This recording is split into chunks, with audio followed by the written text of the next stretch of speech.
ଯୌନ ବିକୃତି ଯୌନତାରୁ ଜୀବନର ସୃଷ୍ଟି। ଜୀବନ ଧାରଣ ପାଇଁ ଯୌନତା ଅପରିହାର୍ଯ୍ୟ। ମାନବ ସଭ୍ୟତା ବା ଜାତି ବୃଦ୍ଧି ପଛରେ ଯୌନତା ବିଦ୍ୟମାନ। ଯୌନତା ନଥିଲେ ଜାତିର ବିକାଶ ନଥାଏ। ମଣିଷକୁ ଯୌନତା କରିବା ପାଇଁ ଈଶ୍ୱର ଆଲ୍ଲାହ ମଣିଷକୁ ନାରୀ ପୁରୁଷ ସ୍ତ୍ରୀଲିଙ୍ଗ ପୁଂଲିଙ୍ଗ କରି ସୃଷ୍ଟି କରିଛନ୍ତି। କୋରାନର କଥା ଅନୁଯାୟୀ କହିଲେ ଏକଦା ଖୋଦ୍ ବା ଆପଣାଜାତ ଖୋଦା ତାଙ୍କର ଦେବଦୂତ ଏଞ୍ଜେଲ ବା ଫରିସ୍ତାମାନଙ୍କୁ ଜଣାଇ ଶୁଣାଇ କହିଲେ, ମୁଁ ଆଲ୍ଲାହ ଜମିନ ବା ଭୂମିରେ ମୋର ନାଏବ ବା ପ୍ରତିନିଧି ଛାଡ଼ିବି। ମାଟିରୁ ବା ଖାକରୁ ମଣିଷ ଆଦମ ନାମରେ ତିଆରିବି। ଯେତେବେଳେ ଆଦମ ବା ଆଦମିକୁ ମାନବକୁ ପୂର୍ଣ୍ଣ ରୂପେ ତିଆରି ଦେବି, ତୁମ୍ଭେମାନେ ସମସ୍ତେ ତାକୁ ମୋର ଆଦେଶ ମାନି ସମ୍ମାନ ପ୍ରଦର୍ଶନର ମୁଣ୍ଡିଆ ମାରିଦେବ। ଫରିସ୍ତାମାନେ ପ୍ରତିବାଦ କରି କହିଥିଲେ, ମଣିଷକୁ କାହିଁକି ତିଆରି କରିବେ? ଆମ୍ଭେମାନେ ତ ଆପଣଙ୍କ ଗୁଣଗାନ କରୁଅଛୁ। ମଣିଷ ଜମିନ ଭୂମିକୁ ଯାଇ ରକ୍ତପାତ କରିବ, କଳହ ବା ଫିସାଦ ମଚାଇବ। ଆମେ ତ ତୋର ପ୍ରଶଂସା କରିବାକୁ ଯଥେଷ୍ଟ ଅଛୁ। ଆଲ୍ଲାହ କହିଲେ, ଯାହା ମୁଁ ଜାଣିଛି ତୁମ୍ଭେମାନେ ତାହା ଜାଣନା। ଫରିସ୍ତାମାନେ ଚୁପ୍ ରହିଗଲେ। ସେଠୁ ଆଲ୍ଲାହ ତାଙ୍କ ସୃଷ୍ଟିର ସର୍ବଶ୍ରେଷ୍ଠ ସର୍ବୋତ୍ତମ ସତ୍ତା ଆଦମ ନାମଧାରୀ ଆଦମିକୁ ସୃଷ୍ଟି କରି ସଚଳ ଜୀବନ୍ତ କରିବା ପୂର୍ବରୁ ଆଦମଙ୍କ ବାମପଟର ଅସ୍ଥି ପଞ୍ଜରାରୁ ହାଡ଼ରେ ସୃଷ୍ଟିର ପ୍ରଥମ ମାନବୀ ମାଦା ବା ମାଇ ନାରୀ ହୱା ନାମରେ ସୃଷ୍ଟି କରି ଦୁହିଁଙ୍କୁ ଜନ୍ନତ ବା ସ୍ୱର୍ଗ ବୈକୁଣ୍ଠର ସବୁ ଜାଗାକୁ ଖାଇ ପିଇ ବୁଲି ରହିବାର ଅନୁମତି ଦେଲେ।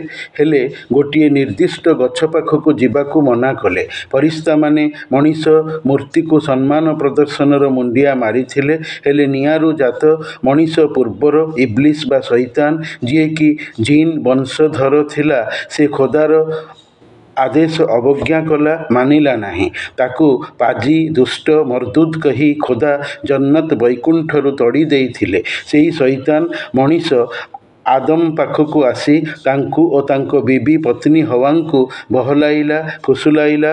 ଲୋଭ ଦେଖାନ୍ତେ ଆଦମ ହୱାଙ୍କ କଥା ପ୍ରରୋଚନାରେ ପଡ଼ି ନିଷିଦ୍ଧ ଗଛର ଫଳ ଚାଖି ଦେବାରୁ ଦୁହିଁଙ୍କ ଦେହରୁ ସ୍ୱର୍ଗ ବସ୍ତ୍ର ଆପଣା ଛାଏଁ ଓହ୍ଲାଇ ଯାଇ ଆଦମ ଏବଂ ହୱା ଦୁହିଁଙ୍କୁ ଲଙ୍ଗଳା କରାଇ ଦେଲେ ଆଲ୍ଲାହ ତାଆଲା। ଦୁହେଁ ପରସ୍ପରର ଲିଙ୍ଗ ତ ଦେଖିଲେ, ହେଲେ ଲାଜ ପାଇ ସ୍ୱର୍ଗ ଗଛର ପତ୍ରରେ ନିଜର ଲଜ୍ଜାଙ୍ଗ ଘୋଡ଼ାଇଥିଲେ। ଆଲ୍ଲାହ ଅଦେଖାରେ ଥାଇ ଦୁହିଁଙ୍କୁ ଶୂନ୍ୟବାଣୀ ଦେଇ କହିଲେ, ଦୁହେଁ ମୋର ଜନ୍ନତ ବା ବୈକୁଣ୍ଠରୁ ଓହ୍ଲାଅ। ଦୁହେଁ ମୋର କଥା ମାନିଲ ନାହିଁ। ଭୂମିରେ ଯାଇ ପଡ଼ିକି ରୁହ, ସେଇଠି ବଞ୍ଚିବ। ମାନବ ସଭ୍ୟତା ବା ଜାତିକୁ ବିକଶିତ କରି ଏକ ନିର୍ଦ୍ଦିଷ୍ଟ ବୟସର ଜୀବନ ବିତାଇ ମରିକି ମୋ ପାଖକୁ ଆସିବ। ମୁଁ ତୁମଠାରୁ ତୁମର ପୂର୍ବ ବା ପ୍ରଥମ ଐହିକ ମରଣଶୀଳ ମୃତ୍ୟୁ ଜୀବନର ହିସାବ ପାପ ପୁଣ୍ୟ ରୀତିରେ ନେଇ ଅକ୍ଷୟ ଅମର ଜୀବନରେ ତୁମ୍ଭମାନଙ୍କୁ ମୋର ନିର୍ମିତ ସ୍ୱର୍ଗରେ ପୁରସ୍କାର ଏବଂ ନର୍କରେ ଯାତନା ବା ଅଜାବ ଦେଇ ରଖାଇବି। ଯଦି ମୋ ପ୍ରତି ବିଶ୍ୱସ୍ତ ଥିବ, ମୋର ଏକମାତ୍ର ଶାନ୍ତି ପ୍ରାପ୍ତିର ଇସଲାମ ଧର୍ମକୁ ଶରୀର ମନ ଏବଂ କଥାରେ ମାନୁଥିବ, ଜୀବନରେ ପାଳୁଥିବ, ତ ଅମର ଜୀବନରେ ସବୁଦିନ ସ୍ୱର୍ଗରେ ରହି ମଜା ନେଉଥିବ। ନଚେତ୍ ବିଧର୍ମୀ ଅନ୍ୟ ଧର୍ମରେ ଥାଇ ମୋ ପ୍ରତି ଅବିଶ୍ୱାସୀ ବା କାଫିର ଥାଇ ମୋତେ ତୁମ ହାତଗଢ଼ା ସମକକ୍ଷୀ ସହିତ ସମାନ କରାଇ ସମକକ୍ଷକାରୀ ଶିର୍କ ପୂଜାକାରୀ ଥିଲେ, ଅମର ଜୀବନରେ ସେହିପରି ସବୁଦିନ ସବୁ ସମୟ ପାଇଁ ନର୍କ ଯନ୍ତ୍ରଣା ବା ଅଜାବରେ ରହିଯିବ। ଆଲ୍ଲାହର ସତ୍ୟ ସଂକଳ୍ପ। ଆଲ୍ଲାହ ସଂକଳ୍ପ ଭଙ୍ଗକାରୀ କଦାପି ନୁହେଁ। ମୋର ଆଲ୍ଲାହର କଥା ହୋଇକି ରହିବ।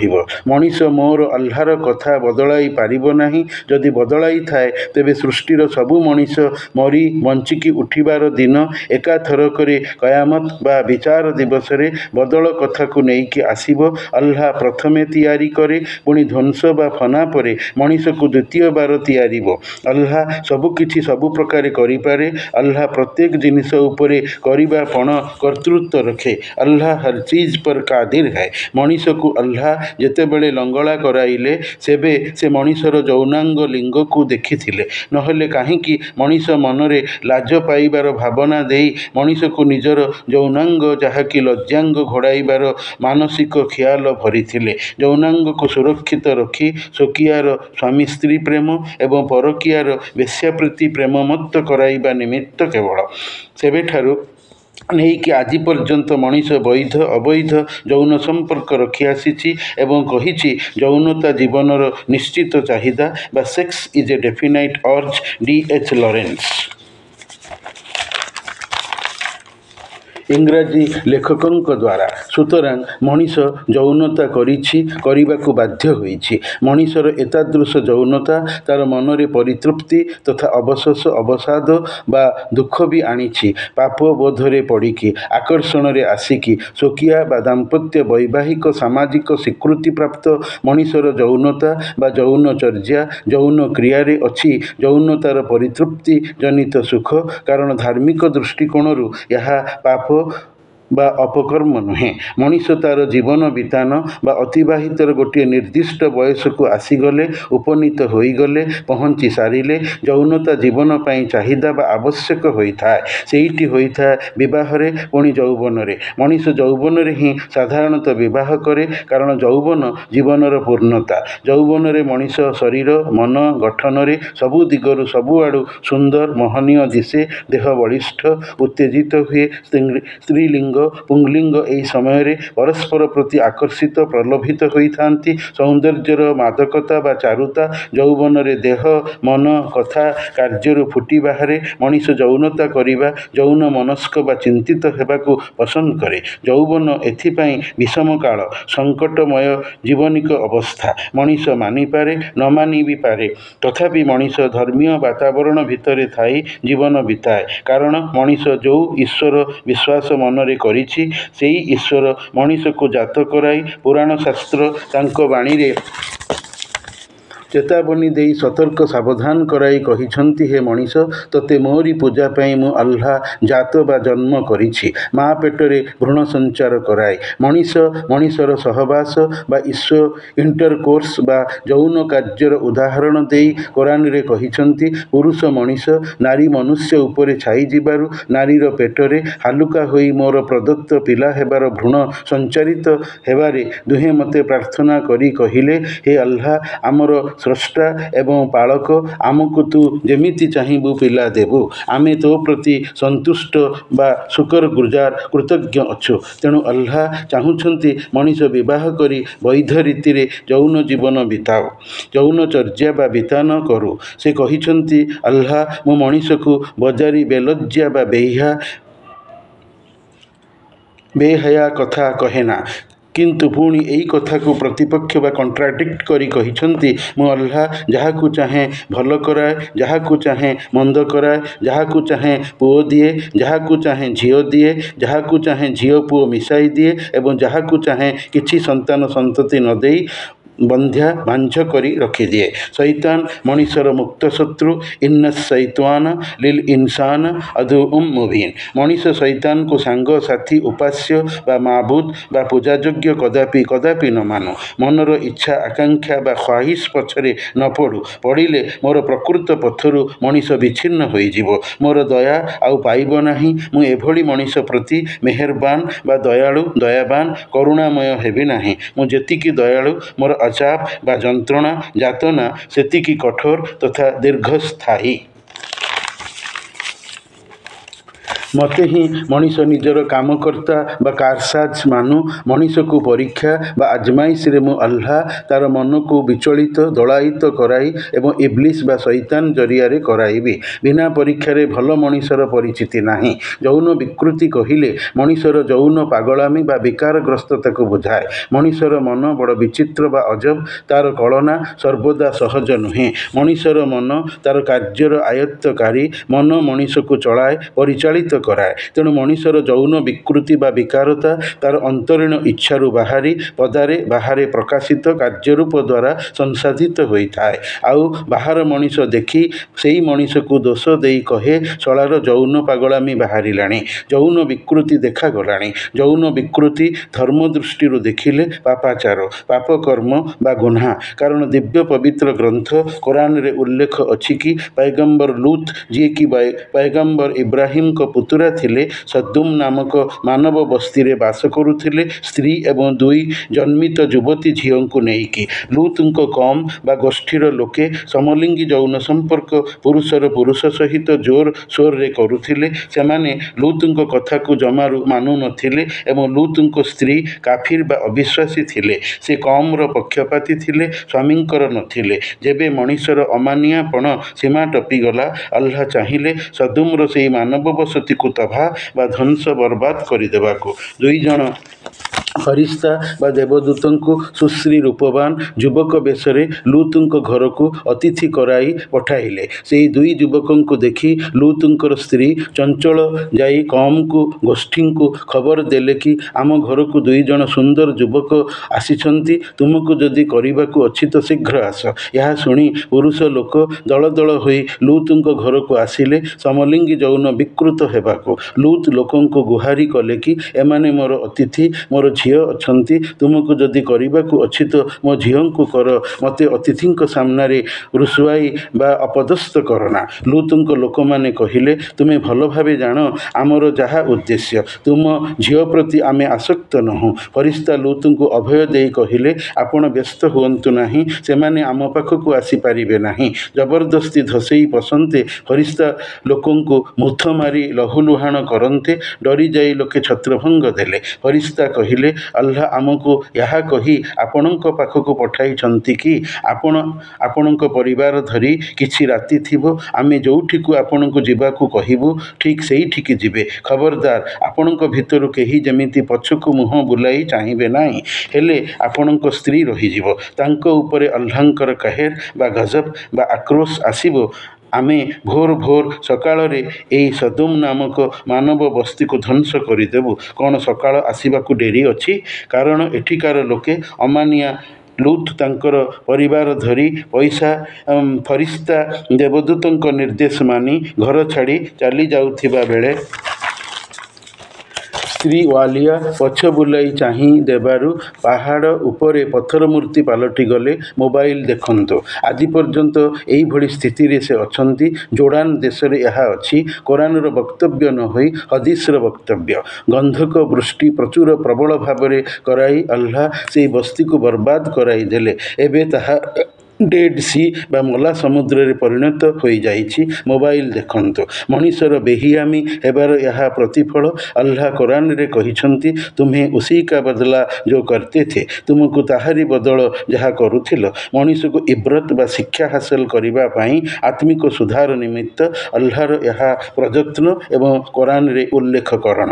ତଥାପି ମଣିଷ ଯୌନ ବିକୃତିକୁ ନିଜ ମନରେ ଦେଖାଇଛି। ବେଶ୍ୟା ପ୍ରୀତିରେ, ସମଲିଙ୍ଗୀ ଯୌନ ସମ୍ପର୍କରେ, ପରନାରୀ ଉପଭୋଗରେ, ଲିଭ୍ ଇନ୍ରେ ରହିବାରେ, ବିବାହ ନ କରି ବିବାହଜନିତ କର୍ମ ଅର୍ଥାତ୍ ଅବୈଧ ପାପ, ଯୌନ ସମ୍ପର୍କ ରଖିବାରେ, ହସ୍ତମୈଥୁନ କରିବାରେ, ଅଶ୍ଳୀଳ ସିନେମା ଦେଖିବାରେ, ମନ୍ଦିର ଗାତ୍ରରେ ମୈଥୁନର ଛବି ଆଙ୍କିବାରେ, ଲିଙ୍ଗ ପୂଜାକୁ ସାର୍ବଜନୀନ ନାରୀ ପୁରୁଷ ଏକାଠି ଶିବ ମନ୍ଦିରକୁ ଯାଇ ଖୋଲାଖୋଲି କରିବା, କ୍ଷୀର ଢାଳିବା, ନାଗ ସାପକୁ ଶିବଲିଙ୍ଗରେ ଛାଡ଼ିବା, ବେଲପତ୍ର ଚଢ଼ାଇବା। ଆଲ୍ଲାହ କୋରାନରେ ଏସବୁ ଯେତେ ବୃଥା ଅପକର୍ମ ଲିଙ୍ଗଜନିତ କ୍ରିୟା ଅଛି ମଣିଷ କରୁଛି, ସବୁକୁ ଶୈତାନୀ କାମ ଏବଂ ମଲା ପରେ ପୁନର୍ଜୀବିତ ହୋଇ ଅଜାବ ବା ଯାତନା ଭୋଗିବାର ଭୟ ଦେଖାଇଛନ୍ତି। କୋରାନ ଦ୍ରଷ୍ଟବ୍ୟ। ଓଡ଼ିଆ ଯାତ୍ରାରେ ଯୌନ ବିକୃତିର ଚିତ୍ର ଏହିପରି ପରିଦୃଷ୍ଟ ହୋଇଥିଲା ନିର୍ଦ୍ଦେଶକଙ୍କଠାରେ ଦର୍ଶକମାନଙ୍କ ମଧ୍ୟରେ। ହେଲେ ଯାତ୍ରାର ଅଭିନୟିକ ଦୃଶ୍ୟାୟନରେ ଯେଉଁ ସୁନ୍ଦର, ସ୍ୱାସ୍ଥ୍ୟବାନ, ଗୋରା, ଶିକ୍ଷିତ, BA ପାସ୍ କରା 35 ବୟସର ଯୁବ ଅଭିନେତା ପଠାଣ ମିଆଁ ଭିଲିଆନ ଭୂମିକାରେ ଅବତୀର୍ଣ୍ଣ ହୋଇଥିଲେ, ଚତୁର୍ମୁଖୀ ଖୋଲାମେଲା ଲୋକ ଗହଳି ଚାରିକଡ଼େ ଠିଆ ହୋଇ ବସିକି ଗଣନାଟ୍ୟକୁ ସାମୂହିକ ଆଦୃତିର ଲୋକପ୍ରିୟତାରେ ଥାଇ ଦୃଶ୍ୟ ଉପଭୋଗ କରୁଥିଲେ। ଅଭିନେତା ଅଭିନେତ୍ରୀଙ୍କର ବେଶ ଘରୁ ମଞ୍ଚକୁ ଓ ମଞ୍ଚରୁ ବେଶ ଘରକୁ ଯିବା ଆସିବାର ପଥ ପାର୍ଶ୍ୱରେ ପତଳା କାଳିଆ କୁତ୍ସିତ ଡେଙ୍ଗା କ୍ଷୀଣା ଜନାହା ନିଷ୍କରୁଣା ଭବନ୍ତୀର ରୂପ ଧରି ହାତରେ ବେତ ଥାଇ ବିଶେଷ କରି ପଠାଣ ମିଆଁ ଭିଲିଆନକୁ ବେଶ ଘରେ ନିଜେ ଉପସ୍ଥିତ ଥାଇ ତାକୁ ଫୁଲ ଇଲାଷ୍ଟିକ ଚଡ଼ି ରେଶମୀ କଳା ଚିକଚିକ୍ କରୁଥିବା ସାଟିନ୍ କନାର ଚିପା ଚୁଡ଼ିଦାର ପାଇଜାମା ପାଦରେ ଲାଲି ମୋଜା ଜରି କାମ କରା ଚିକଚିକ୍ କରୁଥିବା ନାଗରା ଜୋତା ଖୋଲା ଦେହରେ ନାଭି ତଳକୁ ଚିପି କରି ଫିତା ବନ୍ଧା ଯାଇଥାଏ ମୁହଁରେ ପାଉଡର ସହିତ ଜିଙ୍କ ଗୁଣ୍ଡ ଛିଞ୍ଚା ମୁଖମଣ୍ଡଳକୁ ଚିକଚିକ୍ କରାଉଥାଏ ଲାଇଟ୍ ପଡ଼ି ଆଖିରେ ପାତଳ କଳା ଉପର ତଳ ପତା ତଳେ ଲାଲି ରଙ୍ଗ ବୋଳ ଓଠରେ ଲାଲି ଲିପଷ୍ଟିକ୍ ଡାହାଣ ହାତରେ ରୂପାର ଭାରି ଓଜନିଆ ବ୍ରେସଲେଟ୍ ଉତ୍ଥିତ ଯୌନାଙ୍ଗ ଦେଖାଇ ନାୟିକାର କେଶଗୁଚ୍ଛ ଧରି ଟାଣି ମଞ୍ଚକୁ ନେଇ ନିଜ ଲିଙ୍ଗକୁ ତାର ଦେହରେ ଜଡ଼ାଇ ଉପରେ ଚଢ଼ି ଧର୍ଷଣ କରୁଥିବା ବେଳେ ଲୋକଙ୍କ ଦ୍ୱାରା ଧରାଯାଇ ହାତରେ ହ୍ୟାଣ୍ଡକପ୍ ପିନ୍ଧା ଅଣ୍ଟାରେ ଜଞ୍ଜିର ଗୁଡ଼ାଇ ମୁଣ୍ଡରେ କଳା କପଡ଼ାର ଢାଙ୍କୁଣୀ ଘୋଡ଼ାଇ ବା ପୂର୍ବରୁ ମଞ୍ଚରେ କଷ ବେତମାଡ଼ ପ୍ରଦାନ ଚୁଟି ଧରି ମଞ୍ଚରେ ତୀବ୍ର ଆଲୋକରେ ଭିଲିଆନ ମୁହଁକୁ ଦର୍ଶକଙ୍କୁ ବେକ ମୋଡ଼ାଇ ଘୋରାଇ ଦେଖାଇବା ପାଦ ମୋଡ଼ାରେ ଦୁଇ ହାତ ଭାରାରେ ମଞ୍ଚ ଉପରେ ପେଟେଇ ଶୁଆଇବା ରୀତିରେ ତଳୁ ଉଠାଇ ମୁତାଇବାର ଦୃଶ୍ୟରେ ମାଡ଼ ମାରି ଶଳାକୁ ମୁତେଇଛନ୍ତି ଆଉ ସେ ବି ଲିଙ୍ଗରୁ ମୂତ୍ର ତ୍ୟାଗର ଦୃଶ୍ୟ ଦେଖାଇ ମଞ୍ଚରେ ଚର୍ଚର ହୋଇ ମୁତିଛି ଟୋପା ପଡ଼ିଛି ଦର୍ଶକ ଆଶ୍ଚର୍ଯ୍ୟ ହୋଇ ନିଜ ନିଜ ଭିତରେ କଥା ହେଉଥିଲେ କି ଶଳାକୁ ଜୋର ପ୍ରଶା ଲାଗୁଥିବ ନାଟ୍ୟଗୁରୁ ତାକୁ ପ୍ରଶା କରିବାକୁ ଛାଡ଼ି ନଥିବେ ମଞ୍ଚରେ ମୁତାଇବାର ଦୃଶ୍ୟ ଦେଖାଇବାର ଇଚ୍ଛା ରଖି କାରଣ ରିହର୍ସାଲ ଦେଖିଥିବା ଦର୍ଶକ କହୁଥିଲେ ଆଖଡ଼ାଶାଳରେ ବି ଏମିତି ଭଙ୍ଗୀ ସେ ଦେଖାଉଥିଲା ଓସ୍ତାଦ ତାକୁ ତାଗିଦା କରି କହୁଥିଲେ ପେଟରେ ମୁତ ରଖିବୁ ଯେମିତି ମଞ୍ଚରେ ମୁତୁ ନହେଲେ ମାଡ଼ ଖାଇବୁ ସେ କ'ଣ ଓସ୍ତାଦ କଥା ମାନିଥିଲା ନିଶ୍ଚିତ ନହେଲେ ମଞ୍ଚରେ ମୁତି ନଥିଲେ ମୁତ କୁଆଡ଼ୁ ଆସିଲା ଆମେ ସମସ୍ତେ ଦେଖିଲେ ତାର ଲିଙ୍ଗରୁ ମୁତ ବାହାରିବାକୁ ତାର ମଳଦ୍ୱାରରେ ବାଡ଼ି ଗାଞ୍ଜା ହେବାକୁ ଆଉ ସେ ହିନ୍ଦୀରେ କହିଲା ମେରା ଗାଣ୍ଡ ସେ ଗୁହ ନିକଲ ଗିଆ ଆଚ୍ଛା ଏମିତି ଅଭିନୟ କାହିଁକି ମାତ୍ର ଦର୍ଶକର ମନୋରଞ୍ଜନ ସକାଶେ କାରଣ ମଣିଷ ମାତ୍ରାଧିକ ଯୌନାକାଂକ୍ଷୀ ମଣିଷ ନିଜର ଯୌନତା ଲୁଚାଏ ହେଲେ ଅନ୍ୟର ଦେଖିବା ଲାଳସୀ ପୁଣି ବ୍ୟବସାୟିକ ଚାହିଦା ବୃଦ୍ଧି ଭିଲିଆନ କେମିତି ରାଜି ହେଲା ଏଭଳି ଅଶ୍ଳୀଳତାଯୁକ୍ତ ଅଭିନୟ ପ୍ରଦର୍ଶିତ କରିବାକୁ ସର୍ବସମକ୍ଷରେ ଭିଲିଆନ ନାମୀ ଦାମୀ କଳାକାର ଯାତ୍ରା ପାର୍ଟିର ଆଗଧାଡ଼ିର କୁଶୀଲବ ଦରମା ଅଧିକ ଲାଜ ସଙ୍କୋଚ ନ ଛାଡ଼ିଲେ ଡାଇରେକ୍ଟର କଥା ନ ମାନିଲେ ଯାତ୍ରାରେ ପାଠ କରିପାରିବ ନାହିଁ ଘରେ ଯାଇ ବେକାର ହୋଇ ବସିବ ଅଭିନୟ ସବୁ ଦୃଷ୍ଟିରୁ ଅତି ବାସ୍ତବ ହେଲା ବୋଲି ଲୋକେ ସିଟି ମାରିଲେ ତାଳି ମାଡ଼ କଲେ ପୁରସ୍କାର ଦେଲେ ଓସ୍ତାଦଙ୍କୁ ପ୍ରଶଂସା କଲେ ପଠାଣ ମିଆଁ ଭିଲିଆନ ଲୋକ ଗହଣରେ ମଝିରେ ଥାଇ ମୁଖମଣ୍ଡଳରେ କଳା ଢାଙ୍କୁଣୀ ଘୋଡ଼ି ହୋଇ ବନ୍ଦୀ ରୂପରେ ବେଶ ଘରକୁ ଗଲାବେଳେ ଓସ୍ତାଦ ତାକୁ ପଥ ମଧ୍ୟରେ ଅଟକାଇ ତାଙ୍କର ଜଣେ ସାଙ୍ଗକୁ ଯିଏକି ଅନ୍ୟ ଏକ ଯାତ୍ରା ପାର୍ଟିର ନିର୍ଦ୍ଦେଶକଙ୍କର ପାଦ ଧରାଇ ବେକ ଦବାଇ ପିଠିରେ ହାତ ଚାପ ଦେଇ ତଳକୁ ନୁଆଁଇ ପ୍ରଣାମ କରାଉଥିବା ବେଳେ ବିଚରା ପାଡ଼ି ଦେବାରୁ ଉପସ୍ଥିତ ଦର୍ଶକେ ବାଟି କରି ହସିକି କହିଲେ ଆବେ ଶଳାଟା ପାଡ଼ି ଦେଲା ଶଳାର କି ଗନ୍ଧ ପାଡ଼ ତଥାପି ବି ଶ୍ରଦ୍ଧାରେ ଭିଲିଆନର ପିଠି ପିଚାକୁ ହାତ ମାରି ଦେଉଥିଲେ ହାତ ଥାପୁଡ଼ି କହୁଥିଲେ ବଢ଼ିଆ ରୋଲ କଲୁ ବେଟା ଆଉ ଜଣେ କହିଲା କରିବନି ନହେଲେ ତାର ନାଟ୍ୟଗୁରୁ ଓସ୍ତାଦଙ୍କଠାରୁ ବେତ ମାଡ଼ ଗାଳି ଖାଇବ ଅର୍ଥ ଦିଆ କିଣା ଚାକର ଯିଏ ଯାତ୍ରା ଅଭିନେତା ସେ ନିଜର ଇଚ୍ଛା ଅନିଚ୍ଛା ରୁଚିକୁ ତ୍ୟାଗ କରିବାକୁ ବାଧ୍ୟ ଶୀଳ ଅଶୀଳ ଉଭୟ ପ୍ରକାର ରୋଲ କରି ଦେଖାଇବ ନହେଲେ ଯାତ୍ରା ବଜାରରେ ପାର୍ଟିର ଚାହିଦା କମିଗଲେ ଦଳ ମର୍ଯ୍ୟାଦା ହରାଇବ ଯାତ୍ରା ଏକ ରଙ୍ଗଶାଳା ଯୌନ ଉତ୍ତେଜକ ରଙ୍ଗ ଦେଖାଇ ଦର୍ଶକଙ୍କୁ ଯୌନ ବିକୃତ କରାଇବା ସହିତ ନିଜର କଳାକାରଙ୍କୁ ବି ବାଧ୍ୟ ଯୌନ ବିକାରଗ୍ରସ୍ତତାର ରୋଲ କରାଇବାକୁ ଚାପ ଦେଇ ମୋଟା ଅଙ୍କର ଅର୍ଥ ଉପାର୍ଜେ କଳାକାର ପରାଧୀନ ପଇସା ନେଉଛି ମାନେ ଅଶ୍ଳୀଳ ଅଭିନୟ ଦେଖାଇବାକୁ ବାଧ୍ୟ ମନରେ ମନ୍ଦ ଭାବନା ଚିନ୍ତା ଆଣିବା ନିଜେ ପରିବାର ଗଢ଼ି ପର୍ଯ୍ୟାପ୍ତ ପରିମାଣରେ ସ୍ତ୍ରୀ ସ୍ୱାମୀଠାରୁ ଯୌନ ସୁଖ ପାଉନଥିଲେ କିମ୍ବା ପାଉଥିଲେ ବି ପରକୀୟା ପ୍ରତି ପ୍ରମତ୍ତ ଇଚ୍ଛା ରଖି ସହସ୍ର ଶଯ୍ୟାର ନାୟକ ନାୟିକା ହେବାର କାମନା ଅଶ୍ଳୀଳ ଦୃଶ୍ୟ ଗଢ଼ି ଦେଖି ଆମୋଦିତ ହେବା ଉଚ୍ଚାଟିତ ହେବା ପାର୍କରେ ଯୁବକ ଯୁବତୀ ବସିଥିବା ବେଳେ ଯୁବତୀ ଯୁବକର ଜାନୁ ବାହୁ ବନ୍ଧନରେ ପଡ଼ିବା, ଶରୀରର ଯୌନ ଉଦ୍ଦୀପ୍ତ ଅଙ୍ଗରେ ହାତ ମାରିବା, ଯୁବକର ପିଚାକୁ ଥଟ୍ଟାର ଆଳ ଦେଖାଇ ମାଡ଼ ଦେବା, ପିଟିବା, ହାତ ବୁଲାଇବା, ଅଧୀନରେ ରଖିବାର ଇଚ୍ଛା ମନରେ ଜଗାଇବା। ଛାତ୍ରାବାସ ହଷ୍ଟେଲରେ ଦେଖାଯାଇଥିଲା କି ଦୁଇ ଯୁବକ ଏକାଠି ଖଟରେ ଶୋଇଥିବା ବେଳେ ଜଣେ ଆଉ ଜଣକୁ କହିଲା, ଆବେ ତୋ ଯୌନାଙ୍ଗଟି ବଡ଼ ବଢ଼ିଆ, ମୋର ତୋ ଭଳି ନୁହେଁ। ସାର୍ବଜନୀନ ଶିବଲିଙ୍ଗ ପୂଜା ଯେଉଁଠି ଲାଜ ସଂକୋଚ ନ କରିକି କରାଯାଉଛି, ସେଠି ରାସ୍ତାରେ ସ୍ୱାସ୍ଥ୍ୟବାନ ଫିଟଫାଟ ବେଶ ପୋଷାକ ଜୋତା ମୋଜାରେ ସଜ୍ଜିତ ଥାଇ ଯୌବନର ପସରା ନିଜ ଅଙ୍ଗରେ ମେଲାଇ ନିଜର ସୌନ୍ଦର୍ଯ୍ୟକୁ ହୀରମାର୍କାରେ ପ୍ରକାଶ କରି ଯୁବକ ହେଉ ଅବା ଯୁବତୀକୁ ଲୋଭନୀୟ ଆଖିରେ ଦେଖିବା, ଅନ୍ୟର ନିଜର ନଜର ପଡ଼ିଯିବାରେ ଅପ୍ରସ୍ତୁତି ଭାବ ପ୍ରକାଶିବା, ଭିତର ଅବଚେତନ ବା ଆବନର୍ମାଲ ମନରେ ଅନାବନା ନଷ୍ଟାଲଜିଆ ଚିନ୍ତା ପ୍ରକଟ, ବୁଢ଼ାର ଟୋକାଟୋକି ପ୍ରତି ଆକର୍ଷିତ ଭାବନାଯୁକ୍ତ ଚାହାଣୀ ପ୍ରଦାନରେ ନିଜର ଯୌବନ ଚାଲିଗଲା ବୋଲି ଅବଶୋଷ କରିବା ଇତ୍ୟାଦି ମଣିଷର ବିଚିତ୍ର କାର୍ଯ୍ୟକଳାପ ଯେତେ ଉଲ୍ଲେଖିତ ହେଲା ଅଥବା ଅନୁଲ୍ଲେଖ ହୋଇ ରହିଗଲା, ସବୁଥିରେ ଯୌନ ବିକୃତି ବା ବିକାରଗ୍ରସ୍ତତା ଅଛି ବୋଲି କୁହାଯାଇପାରିବ। ଯୌନ ପରିତୃପ୍ତ ହୋଇକି ବି ପରିତୃପ୍ତ ନୁହେଁ। ଏହା ଏପରି ଏକ ବିଚିତ୍ର ବା ପିକୁଲିଆର ମନୋଭାବ, ଯାହାର କଳନା କଦାପି ସହଜସାଧ୍ୟ ନୁହେଁ। ପୁରୁଷର ପୁରୁଷ ପ୍ରତି ଆକର୍ଷଣ ଜମାରୁ ନପୁଂସକତା ନୁହେଁ, କ୍ଳୀବତ୍ୱ ନୁହେଁ, ଅଧିକନ୍ତୁ ରହିଯାଏ ଅଭାବ ତଥାପିର ଭାବ, ଯାହାକୁ କବି ଗୁରୁପ୍ରସାଦ ମହାନ୍ତି ତାଙ୍କ ରଚିତ ଗୋବର ଗଣେଶ କବିତାରେ କହି ରଖିଛନ୍ତି। କବିତାର ପ୍ରଥମ ଧାଡ଼ି ଅଟେ, ମଣିଷର ମନ ବଡ଼ ବିଚିତ୍ର ବା ଅଜବ, ଯେଉଁଥିପାଇଁ କବି ଓ ଲେଖକମାନେ ମଣିଷ ମନକୁ ସାଗର ସମୁଦ୍ର ସହିତ ତଥା ଜଙ୍ଗଲ ଅରଣ୍ୟ ସହିତ ତୁଳନା କରିଛନ୍ତି। କହିଛନ୍ତି, ମନ ଅରଣ୍ୟ ସାଗର ମନ୍ଥନ। ମନକୁ ଘାଣ୍ଟିବାର ଅର୍ଥ ସାଗର ମନ୍ଥନ। ପୁରାଣରେ ଦେବଦାନବ ଯାହା କରିଥିବାର ବିବରଣୀ ମିଳେ। ମନ ପରା ଘଡ଼ି ଘଡ଼ିକେ ଘୋଡ଼ା ଛୁଟେ, କ୍ଷଣ କ୍ଷଣକେ ଆନ ବା ଅଲଗା ହୋଇଯାଏ। ଯେତେବେଳେ ମୁଁ ଟୋକା ଥିଲି, ସ୍ଲାକ୍ସ ପ୍ୟାଣ୍ଟ ପିନ୍ଧି ଟ୍ରେନରେ ରାତ୍ରି କାଳରେ ସାଧାରଣ ଟିକେଟ କରି ଦୂର ପଥରେ ଯାତ୍ରା କରୁଥିବା ବେଳେ ଶୀତର ପ୍ରକୋପରୁ ରକ୍ଷା ପାଇବା ପାଇଁ ଦେହ ମୁଣ୍ଡରେ ଗରମ ଚାଦର ଘୋଡ଼ାଇ ଚକା ପାରି ବସିଥିବା ବେଳେ, ଛାଇ ନିଦ ଲାଗିଯାଇଥିବା ବେଳେ ଅନୁଭବ କଲି, ବୁଢ଼ା ଜଣେ ଯିଏକି ମୋ ପାଖରେ ବସିଥିଲେ, ତାର ଶିରାଳ ଲୋଳିତ ଚର୍ମ ହାତରେ ମୋର ପିଠିରେ ହାତ ବୁଲାଇ ଆଣି ମୋର ଗାଣ୍ଡିରେ ଆଙ୍ଗୁଠି ଗେଞ୍ଜିବାର ଭଙ୍ଗୀ କରୁଥିବା ବେଳେ ହଠାତ୍ ମୋ ନିଦ ଭାଙ୍ଗି ସମ୍ବିତ ଫେରି ପାଇ ଚାଦର ଖୋଲି ଚାହାନ୍ତେ ବୁଢ଼ାଟି ସତର୍କ ହୋଇ ହାତ ଫେରାଇ ନେଲା। ରାତି ଥିବାରୁ ବଗିର ଲୋକ ଶୋଇପଡ଼ିଛନ୍ତି, କିଏ ସବୁ ଢୁଳାଇ ପଡ଼ିଛନ୍ତି। ମୋତେ ବି ଲାଜ ଲାଗିଲା। ମୁଁ ବି ପାଟି କରିପାରି ନଥିଲି। ଲୋକଟିକୁ ବଦନାମ ବା ଅପଦସ୍ଥ କରିବାକୁ ଚାହିଁ ନଥିଲି। କାଳେ ମୋ ଉପରକୁ ବୁଢ଼ା ବ୍ୟକ୍ତି ଜଣକ ପ୍ରତିବାଦୀ ହୋଇ ଉଠନ୍ତି, ମୋତେ ଚୋର ବୋଲି ଅପବାଦ ଦେଇ ପାରନ୍ତି। ଶିକ୍ଷିତ ଯୁବକ ମୁଁ, ଆଲସଖି ଆପଣା ମହତ ଆପେ ରଖି ନ୍ୟାୟରେ ଜୋକ ମୁହଁରେ ଲୁଣ ଦେଲା ଭଳି ଚୁପ୍ ରହିଲି। କହିଲେ କୁଳ କୁଟୁମ୍ବକୁ ଲାଜ, ଆଉ ନ କହିଲେ କୂଳ ଭାସିଯାଉଛି ନ୍ୟାୟରେ। ବଦନାମଟି ଯେପରି ବୁମେରାଙ୍ଗ ହୋଇ ମୋ ପାଖକୁ ଚାଲି ନ ଆସେ, ତେଣୁ ବାଧ୍ୟତଃ ମୌନମ୍ ସମ୍ମତି ଲକ୍ଷଣମ୍ ନୀତି ଆପଣେଇଲି। ସ୍ଥାନ ପରିବର୍ତ୍ତନ କରିଦେଇ ଖାଲି ଜାଗା ଦେଖି ସେଠୁ ପଳାଇଲି। ଔପନ୍ୟାସିକ ଶାନ୍ତନୁ କୁମାର ଆଚାର୍ଯ୍ୟ ତାଙ୍କର ସୁପ୍ରସିଦ୍ଧ ଉପନ୍ୟାସ ନରକିନ୍ନର ନାମକ ଉପନ୍ୟାସରେ ମଣିଷର ଯୌନ ବିକୃତି, ତାହାର ବିକାରଗ୍ରସ୍ତତାର ଅନେକ ସୁନ୍ଦର ଉଦାହରଣ ଦେଇଛନ୍ତି ଅତ୍ୟନ୍ତ ବୌଦ୍ଧିକ ଉପାୟରେ। ଯେମିତି ଗୋଟିଏ ଦୃଷ୍ଟାନ୍ତ ବା ନମୁନା ହେଲା ପାଗଳା ଚରଣ ରାୟ।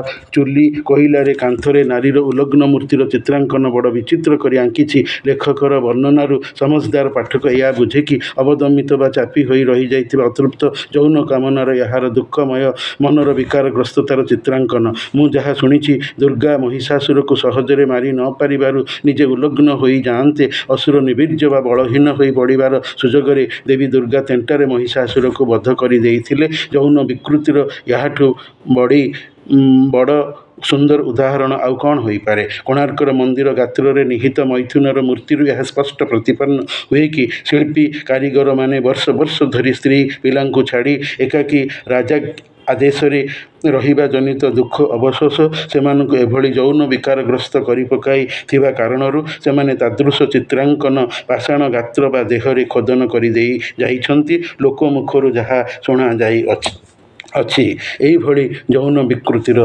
ମନୋଭାବ ମଣିଷ ମନରେ ଅଛି।